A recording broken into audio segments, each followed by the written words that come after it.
Hey everyone, welcome to another edition of the Polite Society podcast. We're going to be recording episode 622 here in just a few seconds.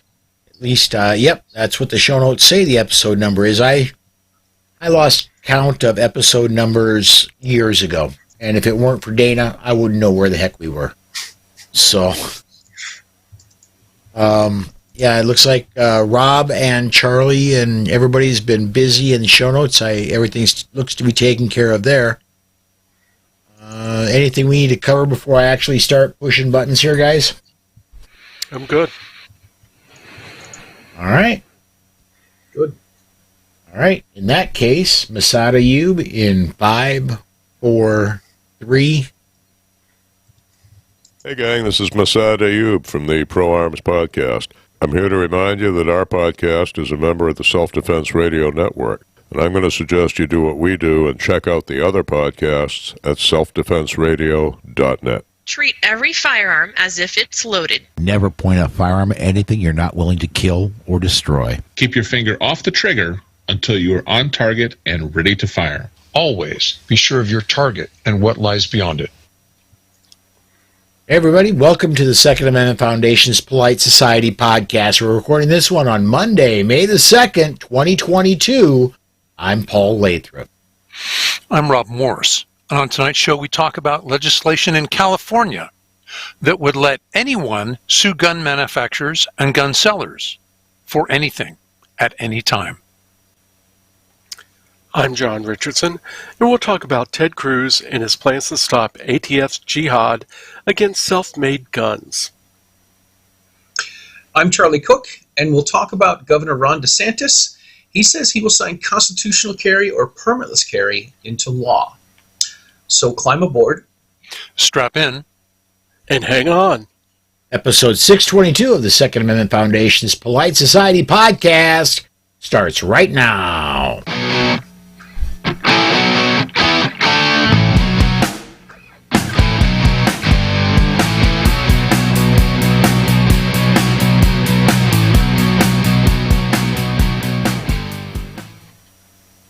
All right, it's Monday night at 6 p.m. in the Central Time Zone, the only time zone that matters.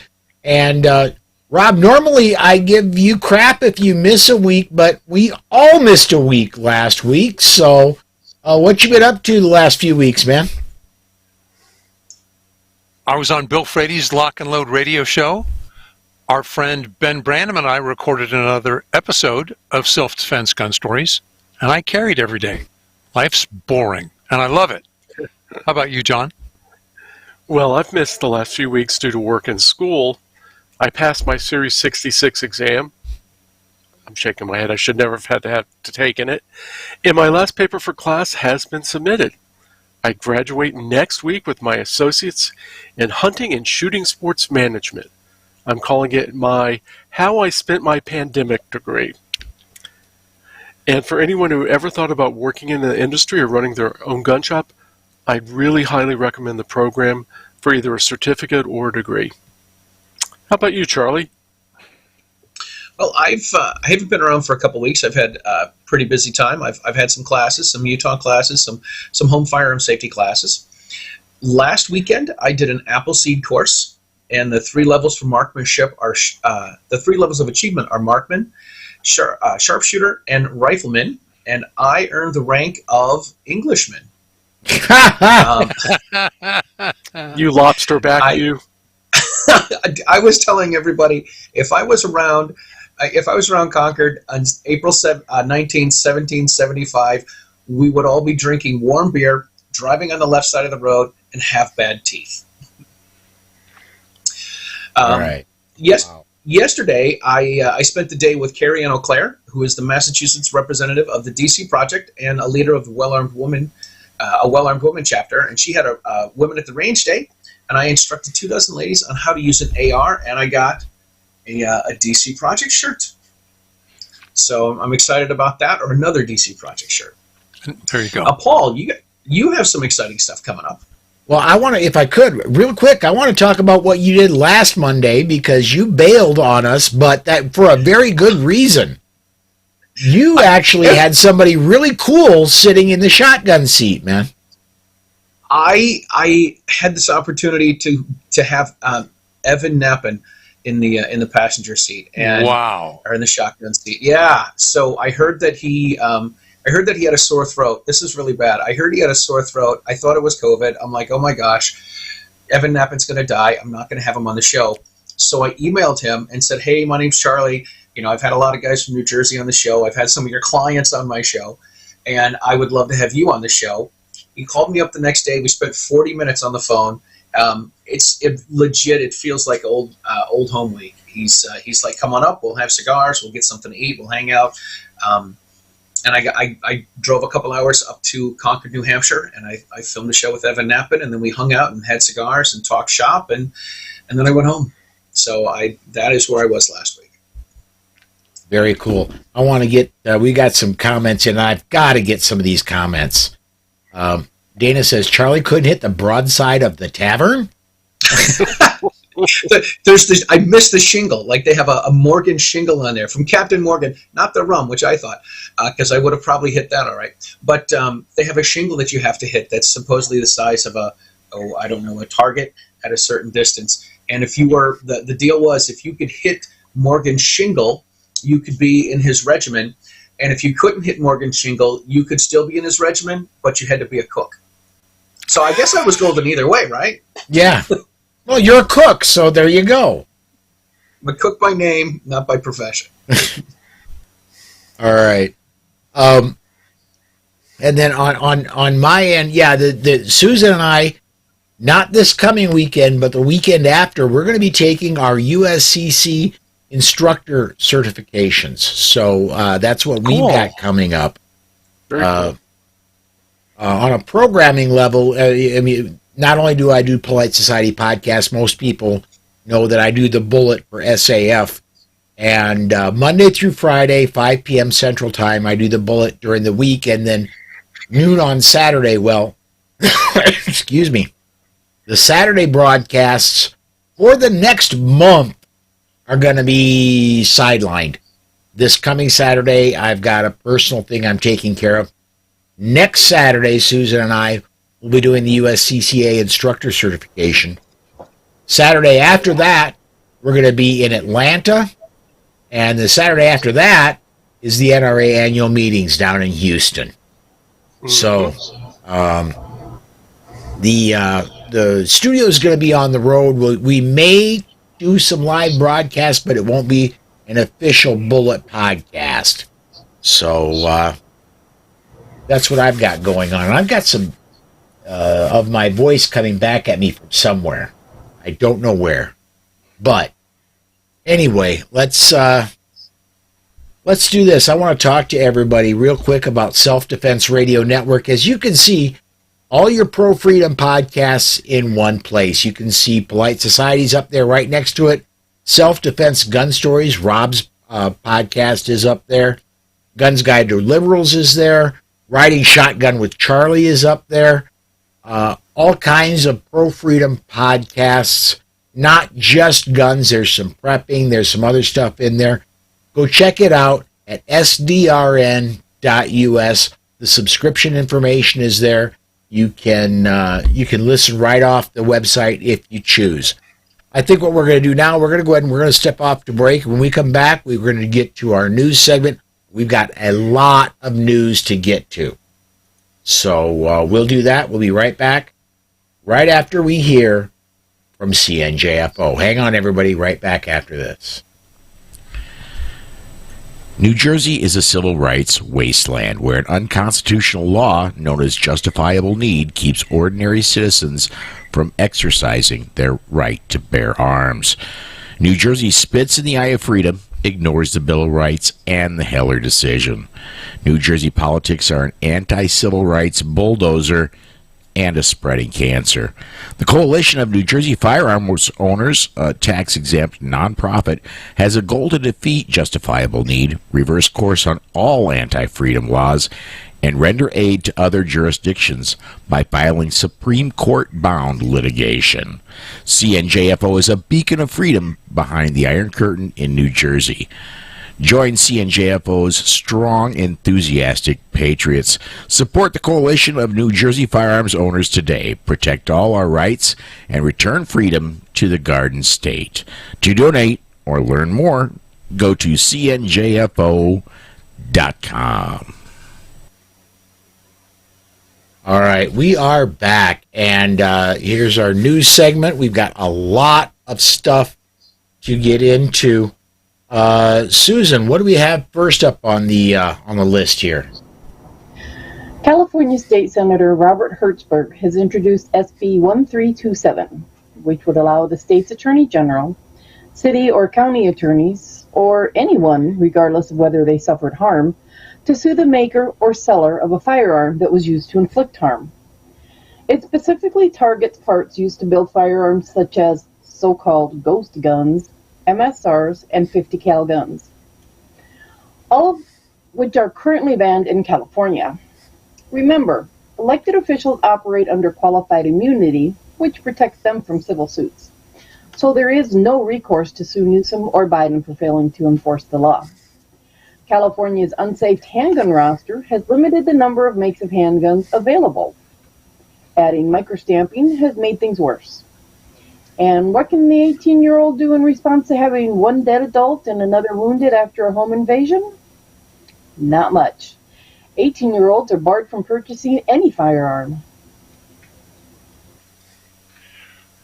Do you remember the old... God, what were the old abusive laws where, businesses would have to leave certain states? I'm down in Louisiana. There was a lot of that. Sometimes in environmental laws, oh, have you ever had this cancer? Like, oh, were you a smoker? But here we can make somebody else pay your medical bills. The magic about this California law is you don't have to show that you were harmed. Oh, society was harmed. I'm part of society. Pay me. Actually, my lawyer over here is funding this pro bono. He is funding this on contingency. That's what it's really about. I know it's a bad economy, but do we have to fund lawyers this way? Good point. I hesitate to even think about the legitimacy of this bill because federal law would be supreme. I don't see how they can get it through and keep it constitutional. But I read something the other day and I had to agree with it. We need to stop using the terminology of our enemies. We should not be calling them ghost guns. They are personally made firearms. They're not assault rifles. They're modern sporting rifles. It's not gun violence. It's just violence as opposed to bat violence, knife violence, running over with a car violence, etc. So I think this really is of dubious legality. But of course, it's never going to stop the California Assembly from passing it. Well, and remember, it would be challenged in the Ninth Circuit. Even if it was blatantly unconstitutional, would the Supreme Court ever hear it? Or might they just say, John, what's the phrase where everybody says, look, this is so obvious we don't have to go to trial for their side? Which is interesting how they can both say that. Because the odds are, what? So 1 in 1,000 that your case would actually be heard after you've submitted it? Exactly. Certiorari denied. That's why I'm keeping my fingers crossed that the Bruin case is going to be the opinions written by Justice Thomas. I think he will bring the wrath of God down on the judges who have not been obeying Heller and McDonald. Well, he's got to get 4 other judges to go along with him, right? Right. So he can write the testament, but he's still got to find 4 other people who go, oh, Clarence, did you really have to say that? So it's, if you will, it's the next most squeamish judge who makes the determination, not the guy who writes it. So Exactly. That's an interesting point. I didn't think about it that way. Being from occupied territory, I think it's kind of interesting that California has an unsafe handgun roster, and here in Massachusetts we have an approved weapons roster. Yes, it's a little frustrating that they call them weapons, but it's even crazier to me that California has an unsafe handgun roster, which makes you think that what makes them safe or unsafe? Oh, that they paid the state $10,000 a year that they submit four guns or 10 guns for testing, and is it every year or every other year? It's a middle finger to firearms manufacturers. Oh, and if you so much as change the finish on the screws on the grips, you go from black oxide to stainless. Oh no, that's a whole new firearm, and we're not accepting any new guns on the roster. I love this has been several years ago. Barrett, when California outlawed 50 for civilians, but please, Ronnie Barrett, please keep selling to our law enforcement. He said, "Yeah, no, I don't think so." And right, repair them? No, not that either. Yeah. Yeah, if your money's no good for civilians, then it's not good for them from the government either. Which hopefully save the state money. I doubt that. Yeah. No.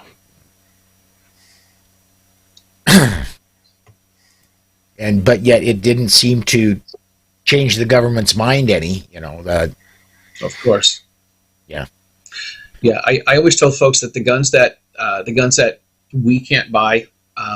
That are not on the approved firearms roster or the approved weapon roster are guns that police officers can carry. And if the government really thought semi-auto handguns were bad, they probably wouldn't give them to the police, and they probably wouldn't let them have the standard capacity magazines that they can have in free America.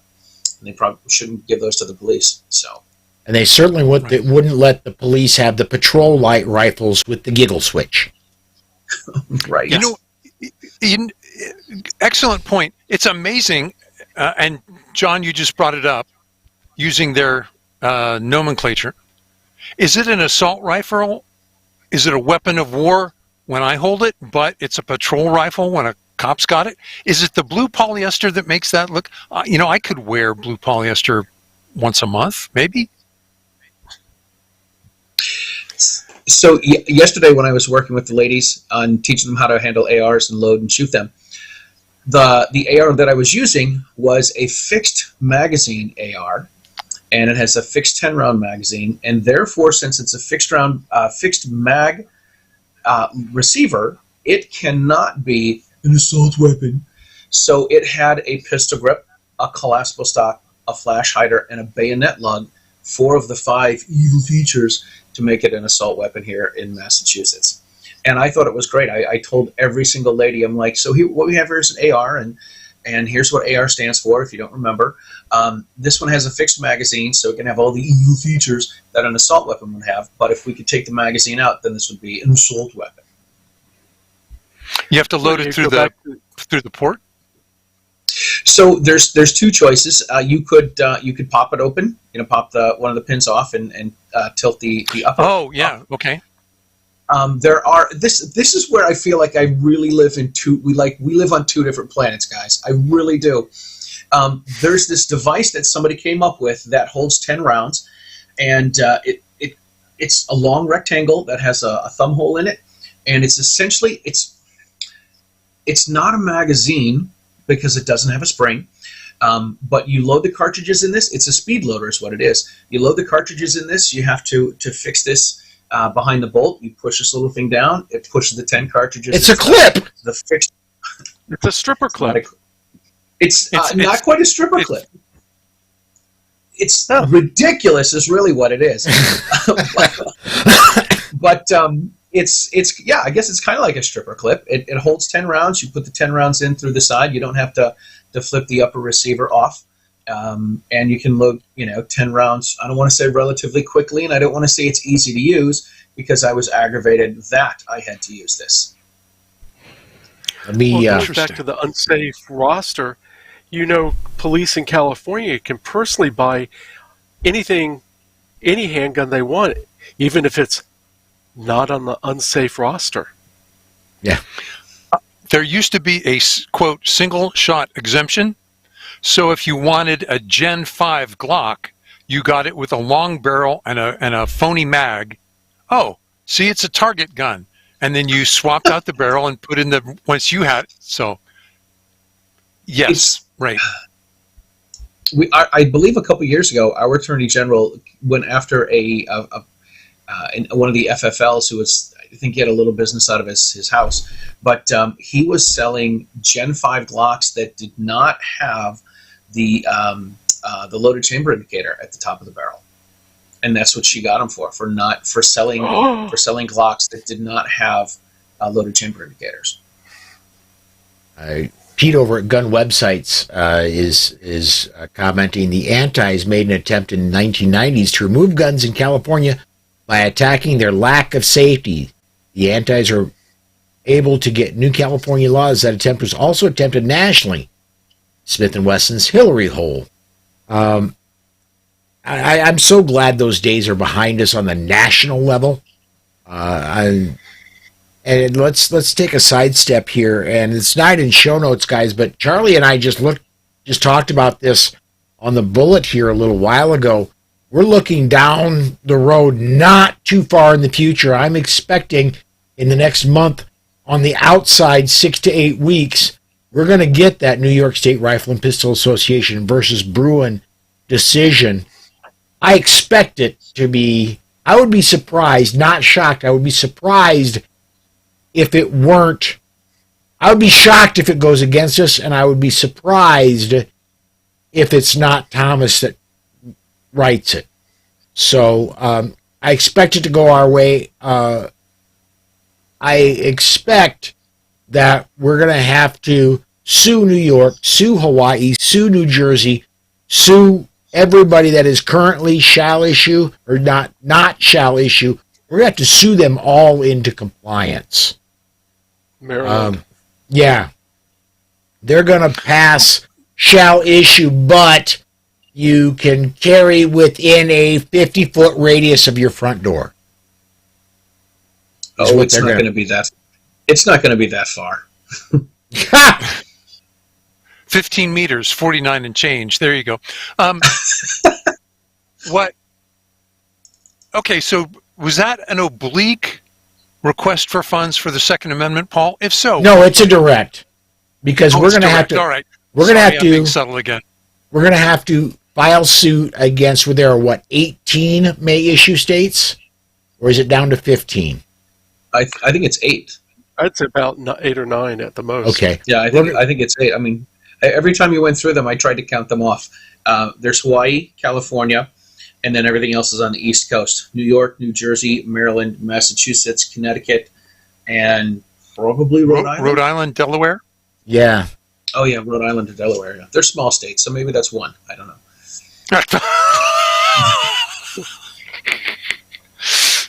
All right. See, I keep combining. Everybody else combines North and South Dakota. I keep combining Vermont and New Hampshire because they're the size of counties here in South Dakota. But anyway, before we get too far away, G-Webs mentioned the Hillary hole, which was a what was it? It was a hammerlock on revolvers, I think. And I do have a revolver that does have a Hillary hole on it, and I will tell you this: I was, not that I'm not safety oriented, I was very belts and suspenders when I was a new firearm owner, and I would put the hammerlock on, and then I would lock the gun in a case. And I went to the range one time, took the gun out of the case, turned the hammerlock off, loaded the firearm, squeezed the trigger, nothing happened. I unloaded it, I put the lock in, I undid the lock, it didn't work. I undid it again, it didn't work. It got broke and stuck in the locked position, and I did send it back to the manufacturer that is here in the Commonwealth in Western Massachusetts. They fixed it, and I never used it again. Exactly. So a couple more comments in here real quick. Pete over at Gun Website. Eventually, we, Gun Community, won, and we have the protection of lawful Commerce and Arms Act as a result of that campaign to sue manufacturers over gun safety in California. And he also followed up with, may issue is only 7 states: California, Delaware, Hawaii, Maryland, Massachusetts, New Jersey, New York. Now, Pete, I want to add Puerto Rico and U.S. Virgin Islands. They're not states, they're territories, but they're still there. And Guam is also another territory where you don't necessarily get a permit when you want one. They're going to have to be. Guam's going to capsize, so we don't have to worry about it. Yep. It's an old reference. DC is officially shall issue, but the training requirements are so extensive that it might just as well be may issue. Yeah. And I think that's where I think they would go. Making the 16 hours in Illinois look like, oh, that's nothing. Let's go for a week. Every 6 months, Hawaii. Yes, that's what they're trying to push for in Hawaii. And I am looking. It's 22 hours every 6 months in Hawaii. 22 hours every 6 months is more than the police train. Am I not? Am I wrong about this? Like, police qualify once or twice a year? Much more. Mm. Yeah. So but okay. So the magic, if we're going to get to any other news today, is Thomas cannot address all those issues because they weren't all raised, but he can say, look, when you write a law that even marginally infringes on the right to keep and bear arms, you have to use this standard of review. You know, what was it? Text, history, and tradition to define what it is, and then how you implement it has to be in the least infringement possible with a demonstrated benefit rather than a conjectured one. Exactly. All right. Gunner, I'm not going to put these on screen. I'm going to just go ahead and really quickly fire through them all. He says Puerto Rico is shall issue. I looked it. I've got Puerto Rico up right now on handgun.law.us. Theoretically, they are shall issue, but I'm going to have to dig into that, and it's going to take a lot more time than I have because, news? Yeah, and DC is technically shall issue still. Technically, yes, they are. But we're still going to need to sue the pants off of these states, including, and I'm guessing Washington and Oregon, although they are shall issue, they're trying real hard to become may issue. Paul, let's talk about reciprocity. Because if you're DC and say you have no reciprocity, that means the only time that I'm literally protected as I travel through the state is if I have my permit, because otherwise I'm carrying, given their crazy laws, I'm carrying a unlicensed firearm and I don't have a carry permit, even though it's locked up in my trunk. There were people that got sued for that. So then you have to go, all right, does then reciprocity have to get settled next? So it'll be fascinating to see what Thomas can do, given that, again, that was not the subject at hand. Well, and the Supreme Court is traditionally pretty narrow on their decisions, and that's a little far afield of the question. Hopefully, it's in the decision. I'm just not really expecting it to be. Given that we get one case a decade? I don't think that's going to be the case going forward, but yeah, you're right. You're absolutely right. And we are coming up on the bottom of the hour. We've gotten one news story in. Susan, what's next? Susan turned her microphone off.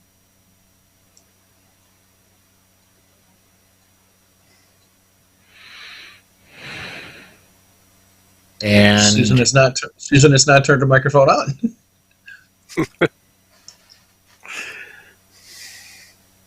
Okay. And there's my alarm on my phone. Let me see. Would you like someone else to read a story, Paul? Yeah, let's get on it. So, not only is Biden alienating gun owners by trying to make them all criminals, he is also alienating the largest group of black gun owners in the country by passing over and demoting acting director Marvin Richardson, an African American with over 30 years' experience. The National African American Gun Association president Philip Smith stated, "While we cannot say with certainty why Mr. Richardson was passed over twice for the directorship and has been currently demoted, the pattern and speed of these actions has the appearance of being racially motivated and or politically expedient." In an AMLN article by David Kodria, he asked if Nanny Bloomberg and those he bankrolls are insisting that minorities cannot handle the full enfranchisement.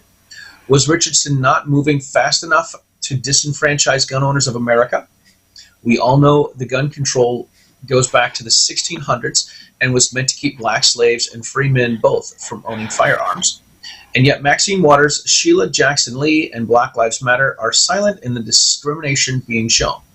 It was good enough for Biden to nominate a nominally qualified candidate for the Supreme Court, but evidently Richardson was not black enough for Biden to nominate him for the head of the ATF. You know, I think what makes it even worse is that you have Bloomberg, etc. They're like, oh my God, Marvin Richardson went to the SHOT Show and talked to gun manufacturers about how they could work together. Oh my God, he's friends with the industry. I mean, and there's a whole big thing in the New York Times about it. And so we have some guy from Arizona who has no law enforcement experience, who is the U.S. attorney there, who I think, if I remember reading correctly, I thought he was from Ohio. Restaino. That's the permanent director. The interim director is the U.S. attorney from Arizona. Gotcha. And they both came out of like the Office for Civil Rights at the Department of Justice before they ended up in their current positions. And I agree with Philip Smith. Richardson worked his way to the top by, well, we don't think he raided Waco, so that's at least something in his favor. Mm-hmm. Well, in the times that we live in the cancel culture and the woke culture and all this stuff, where people get promoted for their race or for their religion, and this guy doesn't get promoted.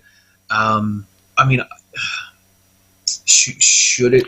And he's, like you said, he's done all the work, he's done all the things he's needed to do, but he doesn't get the job. Well, this guy doesn't have the gun control religion down right. He's not genuflecting toward Mayor Michael Bloomberg. This guy is the absolute perfect candidate. The only thing that would make him more perfect is if the guy put on a dress. You go down the checklist? Yeah, go ahead. Yeah, I mean, if you look at the Dettelbach, who's the candidate for the permanent position, his biggest claim to fame, to me, seems that he was a law school classmate of Obama. Yep. Which is how he got nominated to be the U.S. Attorney for the Northern District of Ohio. But if you look at him and Chipman, one common thread is that they're both preppies, both went to, nothing wrong with going to private school, but they both went to exclusive private schools. They had, well, Chipman did, but Dettelbach had an Ivy League education, and his major experience was working at the Department of Justice in the Office of Civil Rights. I don't see how that translates to law enforcement at ATF, where they're supposed to be crime fighters. I don't see how it deals with explosives. I don't see how it deals with arson. let's do this. We are super late on break. We're gonna have one more news segment. Let's step aside to break, and when we come back, we'll see if Susan's microphone's situation has got straightened out. So we're gonna step aside to break. I'm gonna step in the other room. We'll be back in just over a minute, and we'll find out if everything's kosher. Right back, right after this. This portion of the Polite Society podcast is brought to you by the Armed Citizens Legal Defense Network. If you carry a defensive handgun, you need protection from the aftermath of prosecution. Even if you do everything right, you can be the victim of an overzealous prosecutor or even be falsely accused. That is where the ACLDN comes in. They provide immediate assistance when you need it most. If you find yourself under arrest, they immediately pay bail money and the retainer for your attorney. Additional funds are available for trial and civil proceedings. Beyond the money, they have far and away the best team in the industry, providing you invaluable information and training DVDs that are included with your membership and who stand ready to work with your lawyer on your defense. People like Masad Ayub, John Farnham, James Fleming, Tom Gibbons, Emmanuel Capelson, Dennis Tuller, and led by Network President Marty Hayes. Initial membership is only $135 for your first year, and you get 8 incredible training DVDs and other educational material when you join. If you don't have tens of thousands of dollars to defend yourself at your disposal right now, you need to be a member of the ACLDN. Go to armedcitizensnetwork.org and become a member today. And please mention that you heard about them on the Polite Society podcast. Everybody, welcome back to our second news segment of the Polite Society podcast presented by the Second Amendment Foundation. All right, Susan, I think we've got you back. Do we? I think so. Am I? There we go. Yes. Okay, the cat was tap dancing on the keyboard, and I think I hit something wrong and went, oh no, this is not good. I think we need to have cat stew when we get done. No, we just need to lock Hellspawn up when we're doing this, okay? Twitter is showing it is not on the side of liberty. On Saturday, the social media outlet started slapping an unsafe label on links for the reload. The link in question was to a reload page citing nearly every news outlet for the breaking news of Biden's handling of the ATF. At around 11 a.m., Stephen Gutowski was reporting that the unsafe tag had been removed. The whole Twitter thing, when I'm a little concerned. I'm back on Twitter, and by the way, if you have Twitter, you can get your comment in. Not only can you comment on the live Facebook and the live YouTube feed, if you have Twitter, you can tweet with PS Podcast, and we'll get your comment. We'll get you in the air. When Twitter, it was announced Twitter was going to be sold to Elon Musk, the entire internet melted down, and it still hasn't recovered. I'm still not convinced that he's really in control of Twitter, and the whole thing has got until October to be finalized. I think it's going to be a net positive if he gets to do what he wants to do with it.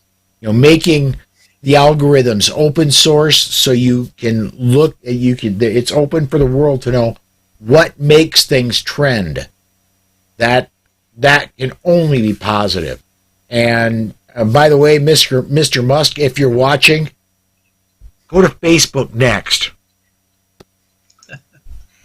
There you go.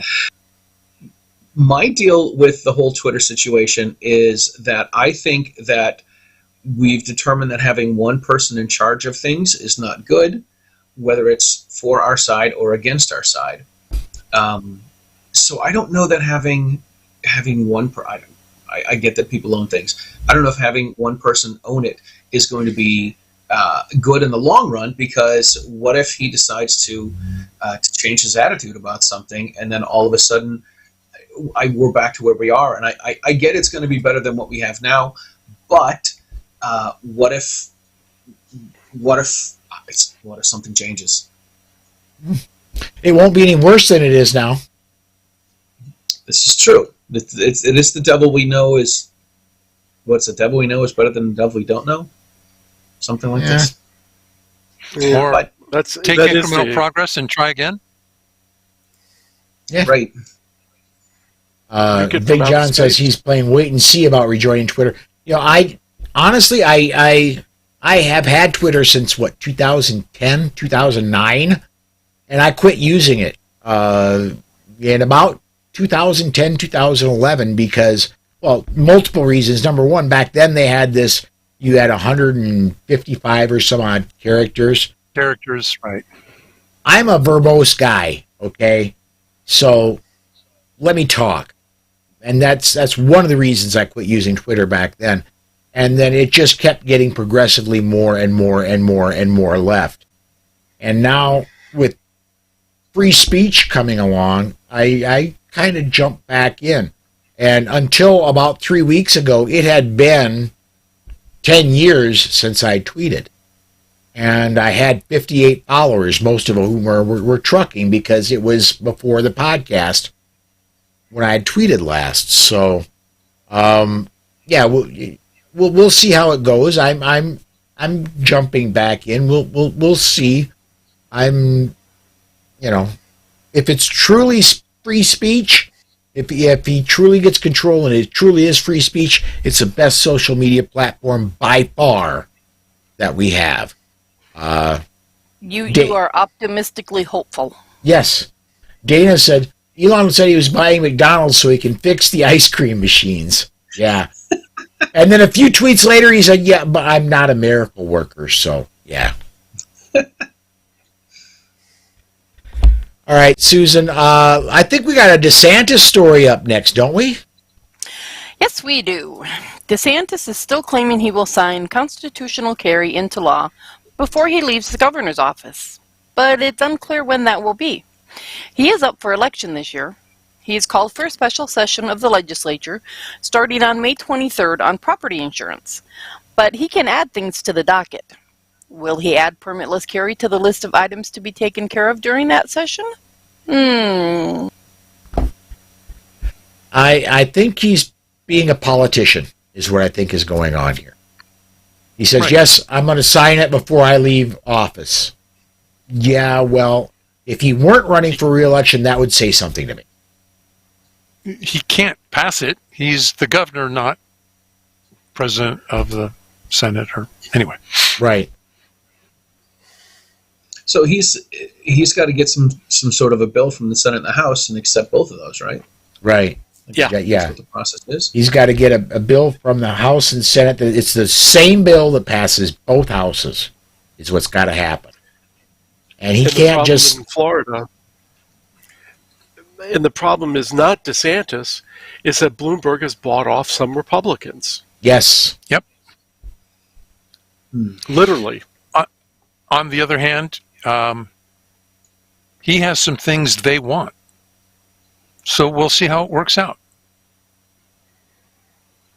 Well, and let's be realistic here. They're in 2 years, he's looking to run for governor. He wants to get the governorship this year, and then in 2 years, there's another seat he wants.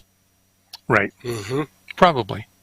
So that's either vice president or the big chair. So president of Disney? Yeah. Well, I think there's another chair a little bit farther north.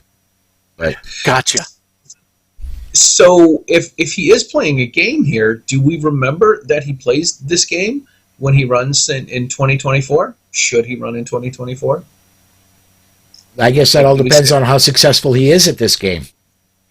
Like I guess what I see is this. I see, him saying, you fill in any governor that says he's going to sign permitless carry. I see what's her name? My Cousin Vinny. Who's the gal in My Cousin Vinny? No, not the actress in My. Yes. My biological clock is tick tock tick. Yes, that is exactly. My clock is going, but right. That is exactly. I said I'm going to sign it. You have to bring something to me. That's exactly what I see. Yes. Marissa Tomei, thank you. Yes, thank you. I was just looking over at comments and going, somebody's going to be putting that Somebody's in just yeah. God bless Marissa Tomei. That was a great movie, by the way. And I've heard from attorneys it's one of the most accurate legal movies that's out there. After when I was enjoying a cigar with one Mr. Evan Knappen, I asked him, I said, so what do you think about Better Call Saul? And he's like, it's the most accurate TV show about what it's like being an attorney. Okay. All right. Let's see here. Of what we got left, because we do not have a guest tonight, so I'd like to kind of get things moving along. Of what we got left, you know what? I think the Oklahoma story is probably the one we should go to. Susan, you want to tee that one up for us? Oklahoma HB 3144 would prohibit any governmental entity from entering into a contract with a company for the purchase of goods or services unless the contract contains a written verification from the company that it does not have a practice, policy, guidance, or directive that negatively impacts a firearm entity or firearm trade association. Now, my understanding is since that was written, it has passed both the House and the Senate. It is on its way to the governor's office for a signature. There are a number of banks that are trying to play both sides of the street. So, for example, in California, they'll say, oh, yeah, no, we wouldn't be one of the credit card companies that lets NRA members have an NRA credit card. So they have to create some side business to do that, to isolate it. And then you go, wait a minute. So you have a policy John, what was the name of it? Choke Point? Yeah. Yeah, Operation Choke Point. Where a number of businesses were deliberately restricted. In that case, it was the federal government that was saying, oh, if you were a bank who did business with a firearms retailer, let's say, all of a sudden they'll hold up your annual reviews. So, wow.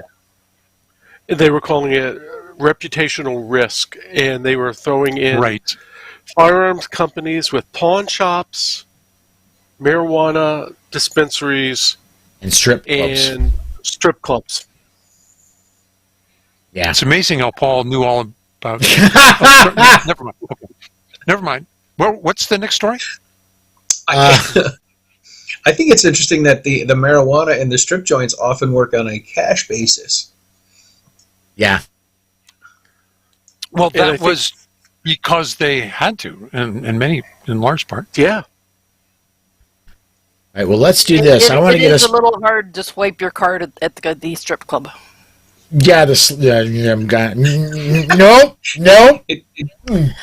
on that subject, President Joe Biden's myopic focus on gun control is driving voters away from him, and in turn, his party. Voters are seeing crime and criminals as a central issue, but this administration has turned its attention to law-abiding gun owners and trying every way conceivable to make them criminals. At the same time, criminals are being given a get-out-of-jail-free card by the progressive district attorneys across the country. And many repeat their violent crimes while out on bail. Since the start of 2020, Americans are arming themselves. Hopefully the new gun owners, who are among those who purchased as many as 39.5 million firearms in 2020 and 2021, will vote for their rights and not some antiquated family tradition. That is, you guys. Oh, go ahead. I'm sorry, Paul. That is my real fear, is that there are many of the new people who own guns that are, well, I've got mine, but I'm special, and there are many of you heathens out there that really don't need them. You know, I would normally agree with you. I just read a poll yesterday from the University of Chicago, NORC, National Opinion Research Center, which looked at pre- and post-pandemic. They now estimate 46% of all U.S. households adult households have at least one person with a firearm. But what I found most interesting was they looked at pre-pandemic versus post-pandemic buyers of firearms, and then compared them to Democrats. And the post-pandemic or pandemic buyers were stronger on concealed carry, constitutional carry, anti-waiting periods by about 5 to 10 percentage points than those who bought pre-pandemic. And new gun buyers look very much like old gun buyers when you look at their attitudes toward gun control. Absolutely. Or even more anti-gun control. And you have more Asians, more blacks, more Hispanics, more women. Well, and this is not in show notes, but I did see it, and it was in show notes. We just never got to it when we were doing the bullet today. Stacey Abrams is running for, unopposed, for the Democratic side of the ticket in Georgia for governor. And she was speaking yesterday and saying if she's elected governor, she's going to repeal constitutional carry in Georgia. And how do you do that as a governor? Yeah, exactly, because you have to actually get the bill, as we were just talking about in Florida, you have to get the bill through the House and the Senate and then get to the governor's desk. So, yeah, Stacey, guess what? I thought she was the governor. Isn't that what she's been saying for years? This is what I thought when I was reading the story. She thought she was the governor. Now she thinks she makes the laws, and she's running unopposed. Yes. Unopposed. This is the part where you just it's you know. And there are going to be people that vote for her, and not a small amount of them. I will bet you she gets north of 30% of the vote. Is gun control an excuse that the Democrats need for their failed political policies? I don't know if they need it, but it's certainly a distraction. I mean, Well, they can't. When you can't argue the record, you go, "It wasn't us. It was guns that made everybody so violent, so you give me all yours."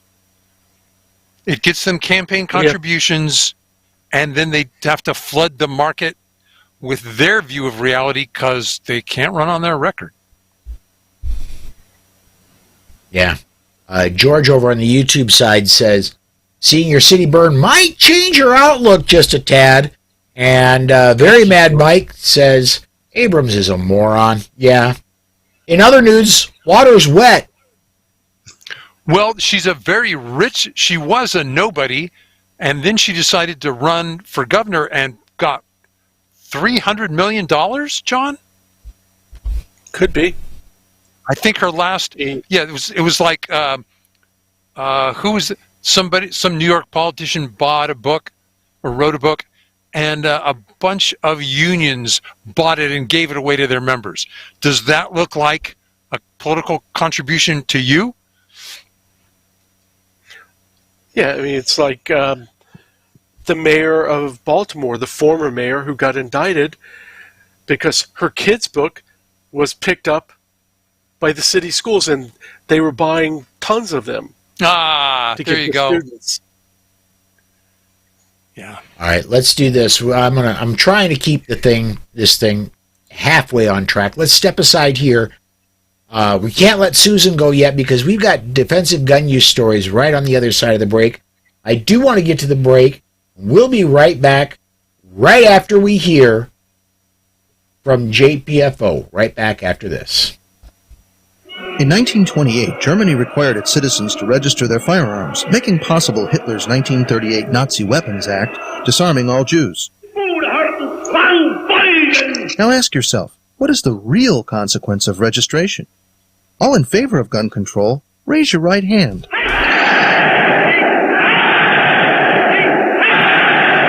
Brought to you by Jews for the Preservation of Firearms Ownership, America's aggressive civil rights organization. JPFO.org. Everybody, welcome back to the Defensive Gun Use segment of the Polite Society podcast presented by the Second Amendment Foundation. Before we get into the DGUs, Spartan 6 says many people in Georgia are very well of Abrams and what she's about. but she will most likely win the major cities, but not the whole state. As I intimated before, I expect her to get 25, 30, maybe 35% of the vote when it gets to the Georgia governor's race in November. She's going to get a significant amount of the vote. I wish she'd get about 3%, but she's going to get a significant amount of the vote. Because in the major cities, there are a lot of idiots and dead people that vote. Let's put it that way. Let's see here. Let me go and increase my font because my eyes are not as young as they used to be. These discussions are not legal advice. Some of us are trainers, but this is not formal training, and you need formal training. The defensive gun use segment is intended as information, not as training. As always, the opinions of the hosts are only their own opinions and not those of any sponsors or other affiliations. You'd think after 622 times I'd have that memorized and could say it without screwing it up. So anyway, Susan, our first DGUs in Philly, what's up with that one? Just before 10 p.m., a 25-year-old man was returning home and parked his car in a rear driveway. He walked up the steps to his front door when he was approached by two males. At least one of them was armed with a gun and had a police badge hanging from a chain around his neck. He identified himself as a police officer, and the two forced the resident into his property. They then demanded money from him. The two zip-tied his hands behind his back and threatened to kill him if he made any sudden moves. That was when he realized the pair were not law enforcement. The badge was a fake. He was able to free his hands and grabbed a gun from his pocket. He fired several shots at the pair and struck the police imposter 3 times. It was unknown and did not appear that the accomplice was hit. He did, however, flee the scene on foot. Officers rushed the wounded impersonator to the hospital, where he was pronounced dead. His gun was recovered at the scene, as well as a firearm used by the resident. The resident was distraught after the attack, and he and a woman who also resides at the home were taken to the homicide division to give them their statements. Police are using cameras in the neighborhood and are hoping to find video which will help them in their investigation. Rob, you're up first in show notes, man. What's up? This is a nightmare for both a gun owner, because, hi, we're from the police, we're here to help you. I know the jokes. Stop. That's not my point. I mean, I've covered DGUs where the guy's shooting at people who break down his door and they say they're the police. He goes, let me see. Oh, yeah, you got riot shields. That's probably not my local hood. Okay, stop shooting at me. I'll stop shooting at you. I bet a lot of cops are really eager to find these guys. Paul, what do you think? I'm thinking that, look, the guy is good on him, pants on, gun on. And I thinking and knowing when to start fighting. I'm hoping there's more video and that we do get some more insight into this, because holy cow, you're bound and then you're able to free yourself and get to your gun. That's a pretty tall order. This guy is incredibly fortunate that he was able to slip out of his bonds, get to the gun, and start fighting back.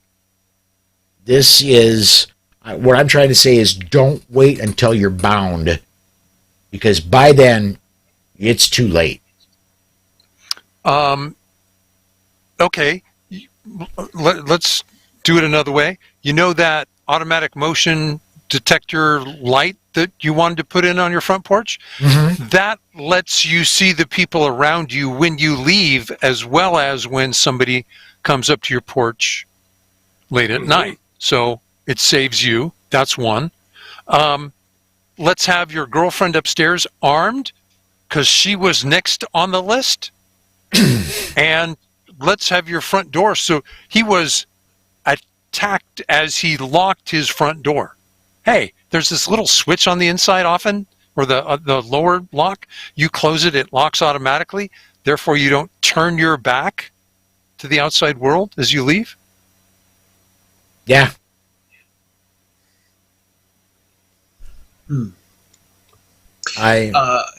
Charlie, go. Here it says that one guy was armed with a gun. I think when I hear somebody was armed with a gun, I guess in my mind what I'm hearing is that they came up with this gun out of the holster, which I don't think police officers do, which to me would have been a tell that the guy's probably not a cop. Yeah. I don't know. I mean, it doesn't say if it was in a holster. It said he was armed, but the way I interpret it is his gun was already out of a holster.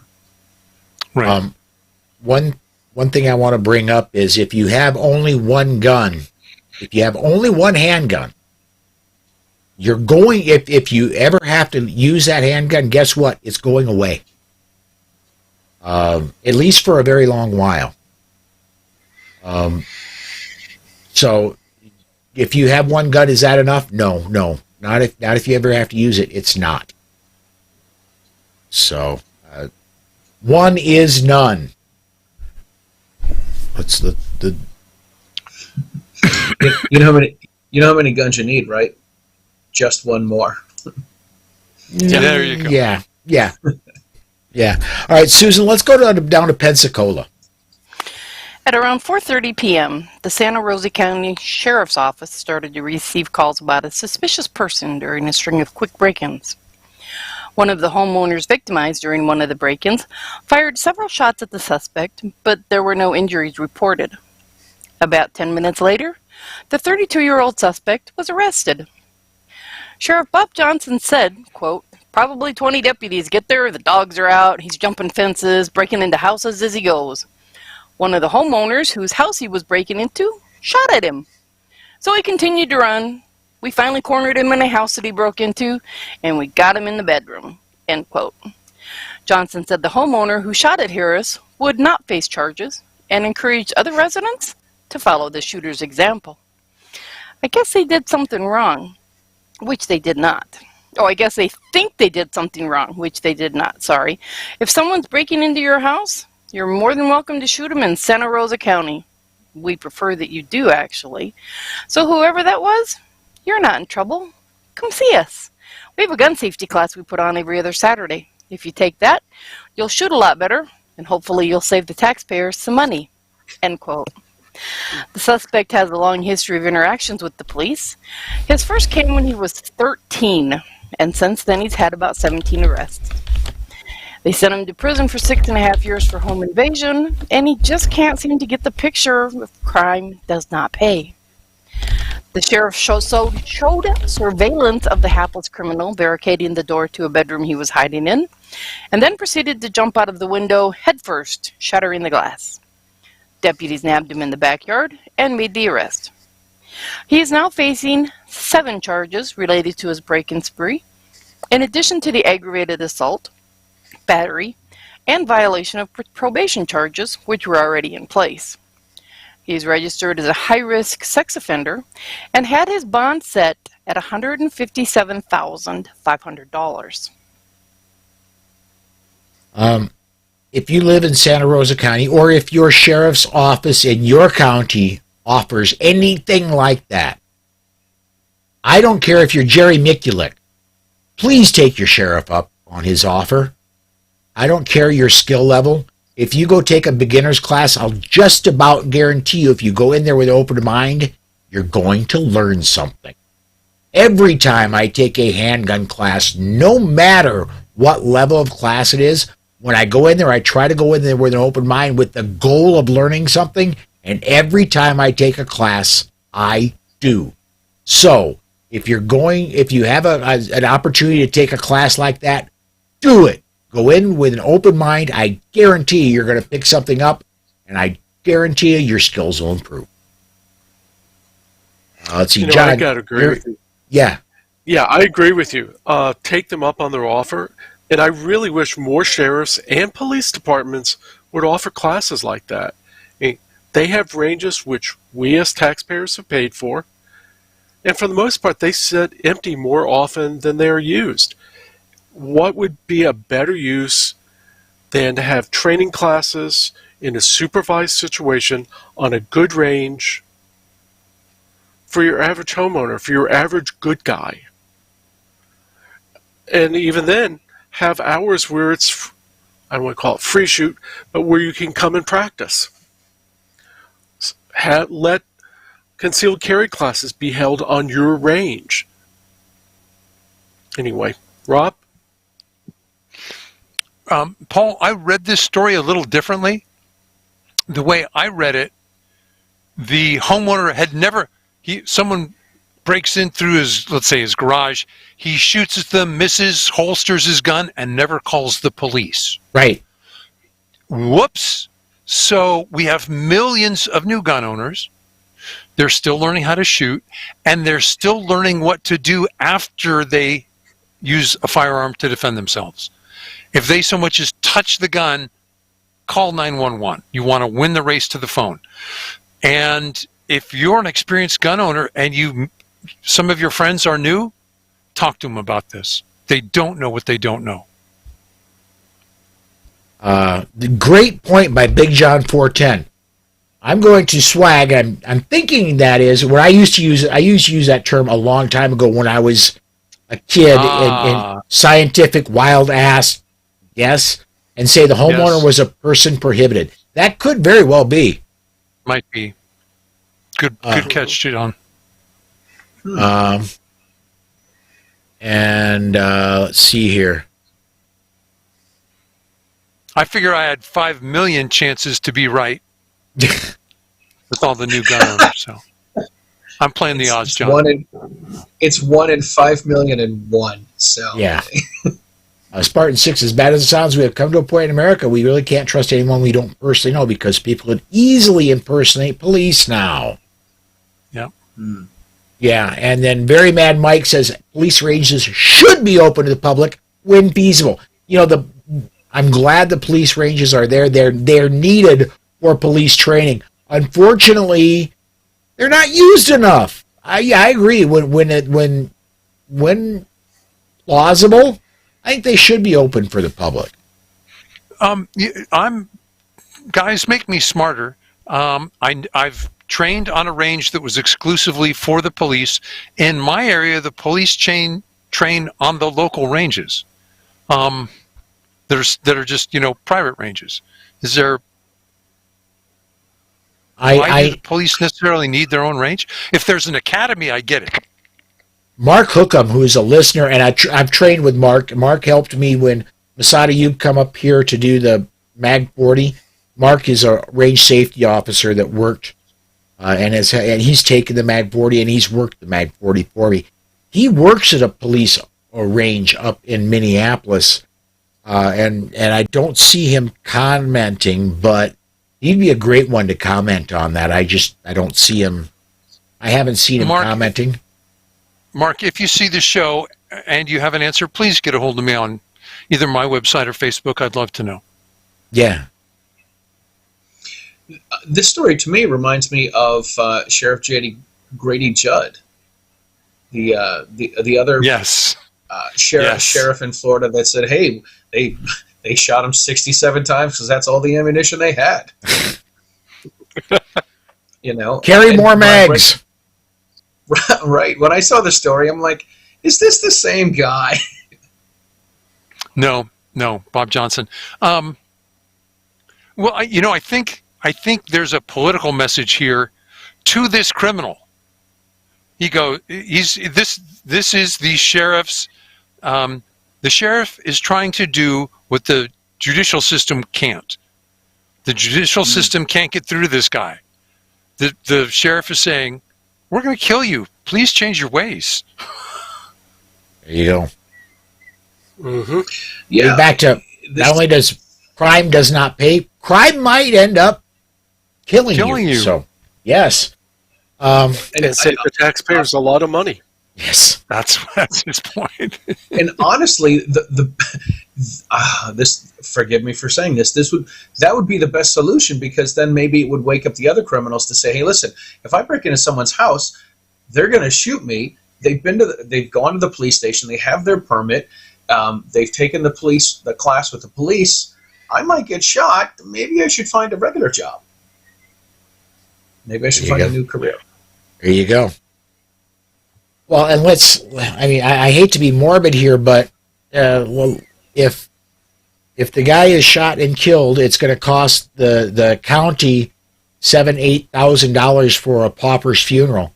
How much is if he's arrested and has to spend 6 months in jail? How much is that going to cost the county? Yeah, and it's not just those fees; it's the legal fees as well. You know, he's got an attorney. He kills somebody, and it's a capital. He kills somebody, and it's a first-degree murder charge. You're looking at $1 million plus. Yeah. Rob, I think Big John 410 is taking a crack at your answer. Maybe the size of the department is a deciding factor in the private range, in the police-only range. Sure. Right. A smaller city may use a private range. If you're New York, you have your own because... Gotcha. Okay. You need your own. Sioux Falls has their own police range. We're a city of about 200,000. I don't know the size of the department, but... What I understand, the Hayward County Sheriff's Department, and, a county of 50,000. And a county of 50,000. There you go. All right, well, let's do this. We've got one more break to get out of the way. Then we're going to come back. We're going to let everybody know what we're doing with our media. So we're going to wrap the show up. And let's hear from the Complete Combatant, and we'll be right back right after this. This portion of the Polite Society podcast is brought to you by the Complete Combatant. The Complete Combatant is designed for a broad base of citizens that range from students that don't own a gun on up to advanced students that train often. The Complete Combatant offers several different courses that build upon each other, from avoidance, using verbal commands, and preparing for contact, lethal versus non-lethal decisions, your 911 call, interacting with the police, to even dealing with the legal system in the aftermath. The Complete Combatant courses are a layered approach for all levels of experience that will walk you through all the many stages of decisions while developing a game plan tailored to your skills and your everyday carry.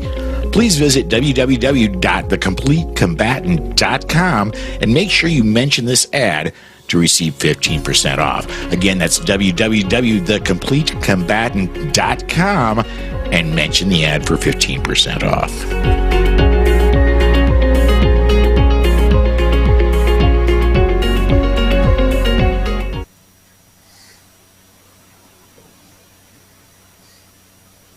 It sometimes helps if you turn your microphone back on.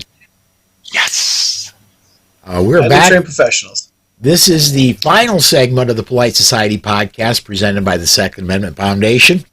This one, what we normally do at this point is I go, Rob, what have you been up to over at Slowfax? What's going on in your other forms of media? I wrote an article. It asks, are we safer if we arrest honest citizens who carry guns into bars and restaurants? That sounds crazy to us, but it sounds like a good idea to some people. For them, gun owners that they don't know, the ideas of giving guns to drunks just sounds like a recipe for disaster, and they don't know that the problem is more complex than that.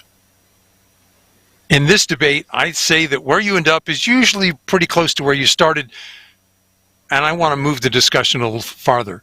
The article is called Moving the Discussion. Should we be armed in bars and restaurants? At Slowfax, I also have some guest posts up. So give the site a look, please. As well as Slowfax, my articles are up at Clash Daily and at Ammoland. John, what's new at your blog, Only Guns and Money?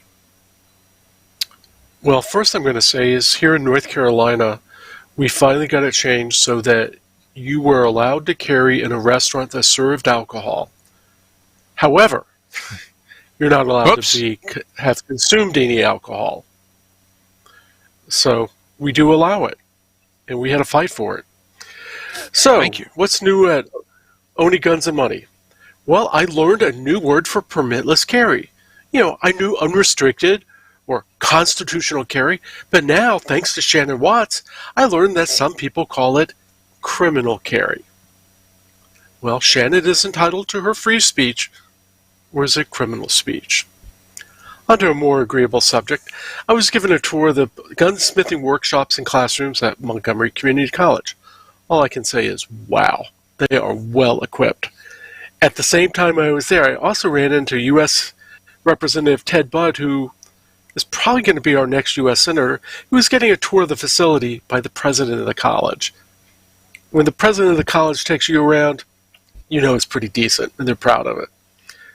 By the way, this Montgomery Community College is the only college east of the Mississippi offering NRA short gunsmithing classes, which go from a day to a week. So it might be a fun way to spend some of your summer vacation. You know, you can learn how to make your own suppressor. You could learn how to barrel a rifle. You could learn how to do all these things. You could learn how to make your own 1911. All these 3D self-made printing? guns. Oh, sorry. Not yet, but I don't doubt that they would. So that and more is at onlygunsandmoney.com. You know, Charlie? real quick, the 1911 was first produced in 1911, or actually I think 1910, which means patents would have expired around 1955 or thereabouts. If you're going to manufacture your own handgun, rather than even Gen 1 Glocks are out of patent now. If you're going to manufacture your own for your own use, 1911 is not one that's not a bad place to start. Is where I was going with that. So, yeah, Charlie, what's going on with your media? What do you want to plug, dude? All right. Well, I have been filming some shows over the last couple of weeks. The next show that I have coming out is a gentleman. His name is Dave Kopaz, and he is with a show called Red Pill Politics. He's hosting a Flag Day 2A event on June 11th here in central Massachusetts, and I filmed a show with him. We had an opportunity to talk about the history of this, and so that show is going to be coming out next week. I did go down to my vacation home in New Jersey to hang out with John Petrolino, and we went down to the southern tip of New Jersey to take a shotgun and a sporting clays class with Ann Morrow, who is a shotgun coach from the University of Maryland, and we were able to get this on film.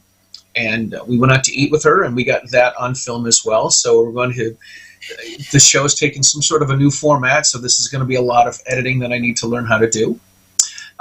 Last week, the Writing Shotgun episode was Mary Forges. That came out, and she really got a chance to get in and tell her story and all the things that happened. And I've heard her on everyone else's shows, but she really, I think she kept me quiet for about 17 minutes or so when she was telling her story, which is probably worth people listening to.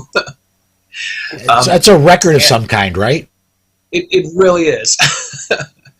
And anyway, so I've got that. It's on Writing Shotgun with Charlie on the YouTube channel and on writingshotgunwithcharlie.com. And I've also been making videos for Amaland News on their Second Amendment updates that have been dropping on Saturdays. So I'm keeping myself busy. Well, Paul, I want to thank you, Charlie, because it's been about 3 weeks ago. There was a very special gungram that came out. Susan, are you still on mic? No, I'm not. Oh. Thank you, Charlie. You're very welcome. Please, this is a pleasure. I mean, I love it. It was my birthday, and Paul had Charlie make me a gungram. Even better is it was a surprise. Susan didn't know what that. We were able to get it done without Susan knowing anything about it. Susan, for those of you who don't know, her office, if the door is not closed, I don't know that she would need a microphone because she is feet behind me. Her office is quite literally steps behind me. And I don't need a microphone for her to hear what I'm saying. She can hear everything I do. Oh, yeah, he's usually very loud.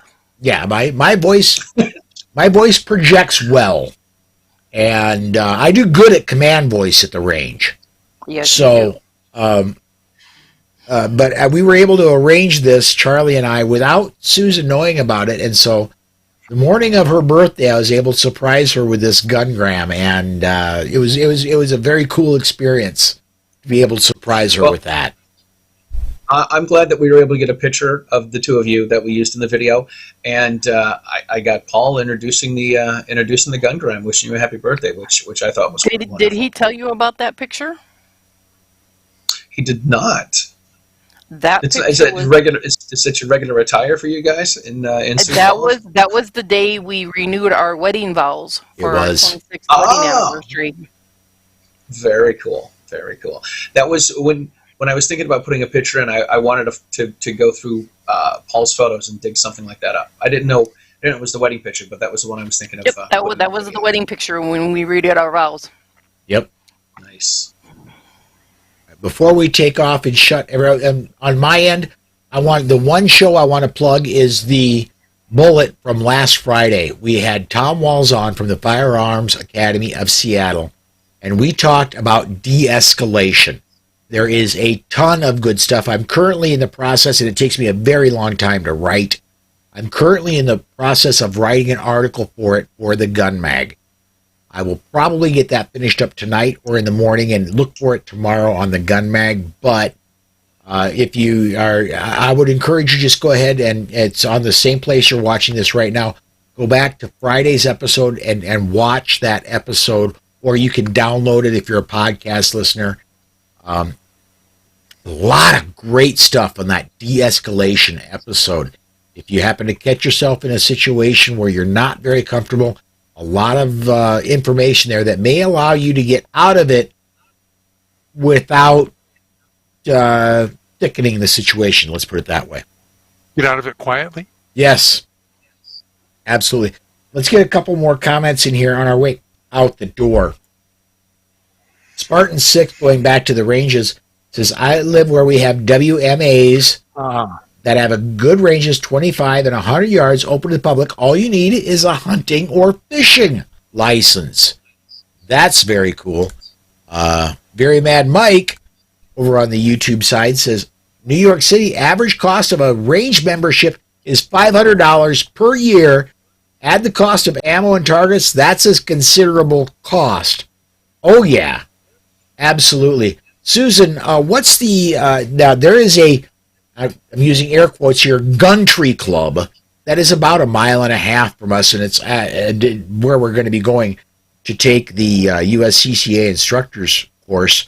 What is the cost of a membership there for a year? I don't think it's very much. And I think she...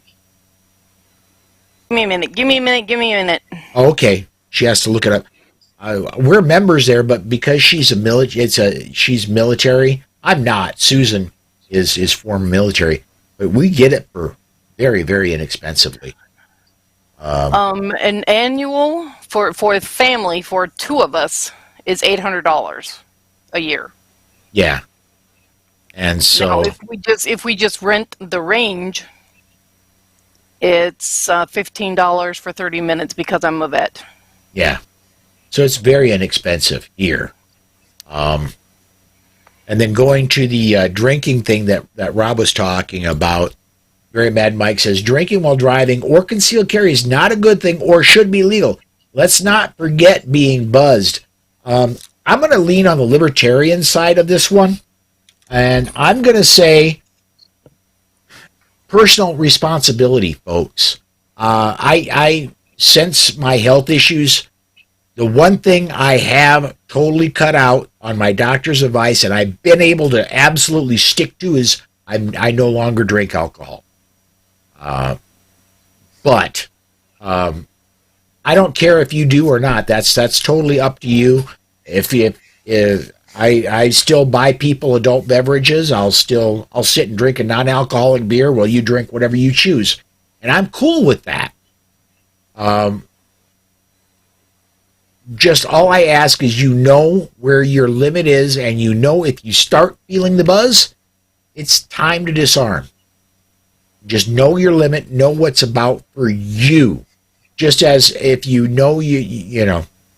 I used to, when I drove truck for a living, my limit for me for driving was 0.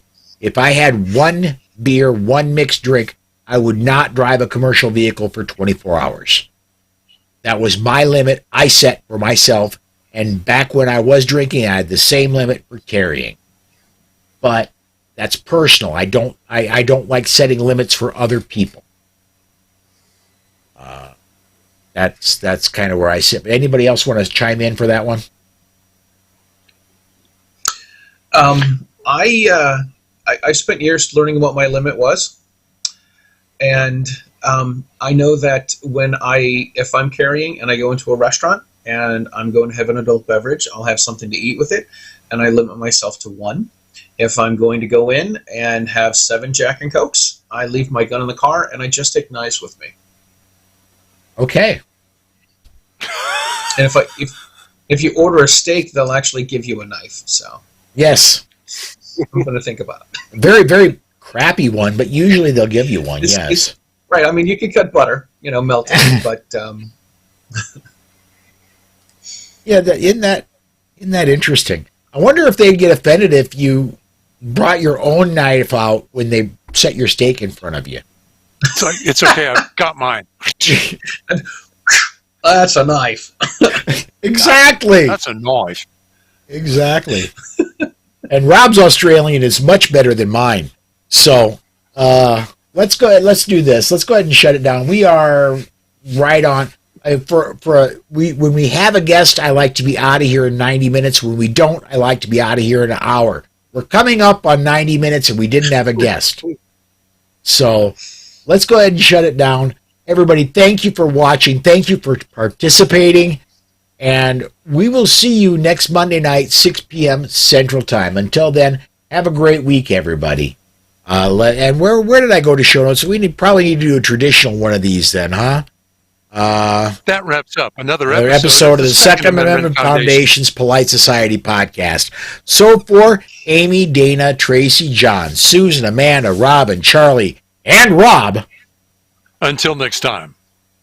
Stay safe. Be aware. And we'll see you down the road. Professionals. Allegedly.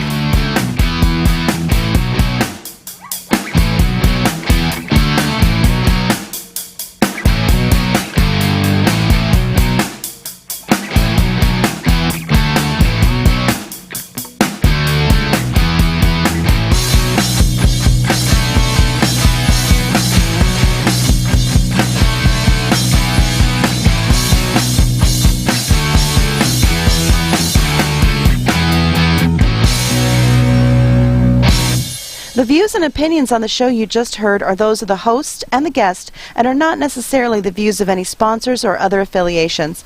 But hey, not everyone is as smart as we are. Okay, recording is done. I'm going to go ahead and shut the streams down. I don't think we're going to do a post-show anything. Everybody, again, thanks for watching, and we'll see you in a week.